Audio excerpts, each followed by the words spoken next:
Hello and welcome. I'm Danette Kubanda, and joining me today for a very special Zoom interview is Émile O.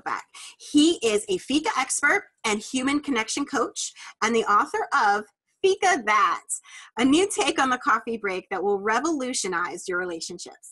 Thank you so much for being here, Émile. Thank you, Danette. It's a pleasure to be here. So, Émile, you say we should never, ever take a coffee break alone. Why is that? So I think that the coffee break is such an important time in everyone's day. It's this little oasis in the middle of all the hectic stuff that we got going on. And I think that with a few simple tweaks, by taking a coffee break with somebody, by doing what the Swedes call Fika, all of us can experience a happier, healthier, more connected life. And it's as simple as making a few changes that are very natural, very easy, to something we all know and love, the coffee break. And you mentioned the word Fika. What exactly is a Fika, and how does that differ from the way we're used to doing things here in America?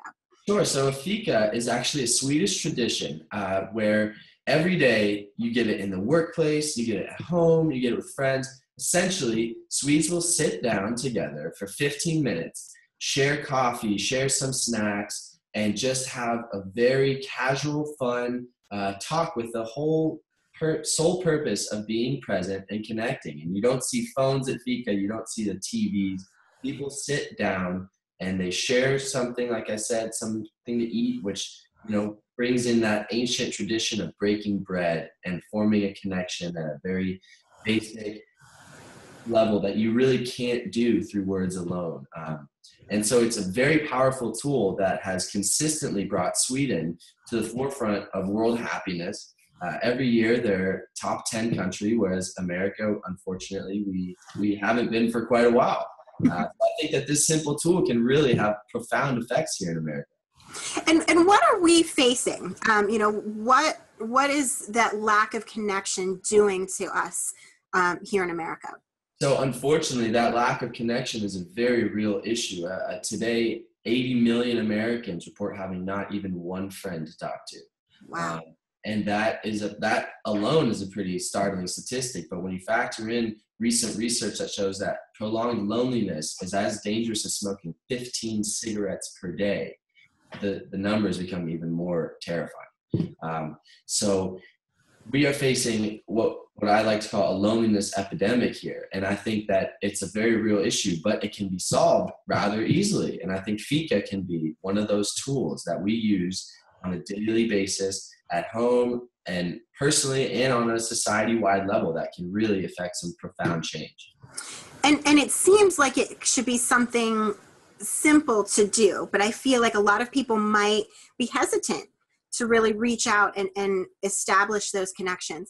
What is your advice on how can we get Fika started? Definitely. I think there is always going to be some sort of barrier, some blockage in our minds to going out, putting ourselves out there and being the one to take the first step. But what I do when I'm coaching people, what I'll usually say is it just starts with taking that step with somebody you know or somebody you feel comfortable with at first. Maybe it's a friend or a teacher or just somebody you've seen around a couple of times. You can just go up to them and say, hey, would you like to, if you're available, let's grab a 15-minute coffee and just get to hang out for a minute. If they don't respond positively, it's not the end of the world, but most people are very open to taking a little break and chatting in a casual, easy environment. And that one decision to try it usually opens up this door where all of a sudden you're like, oh my gosh, I can go out and I can make connections. And so all of a sudden you're more open to it. The people you share this with, so all of a sudden see the effects, the power of something like this. They're starting to have their own fikas. And so that one decision to take a step and have a fika can affect some extremely important and big change across the society. And just like you said, it doesn't have to be just in one certain environment. It can be at home, it can be at work, just to build up closer connections with the people you spend so much time with every day. Absolutely. I mean, even having fika with your kids, I think that that's an extremely important tool that is underlooked. Absolutely. Oh, thank you so much for sharing all of this. I'm going to have to go out and set up a fika right now. appreciate everything you shared with us today, Emile. To learn more about Emile, his book, Fika That, a new take on the coffee break that will revolutionize your relationships, as well as any of his other projects, please check out his website at fikathat.com. Thanks again. Thank you, Danette.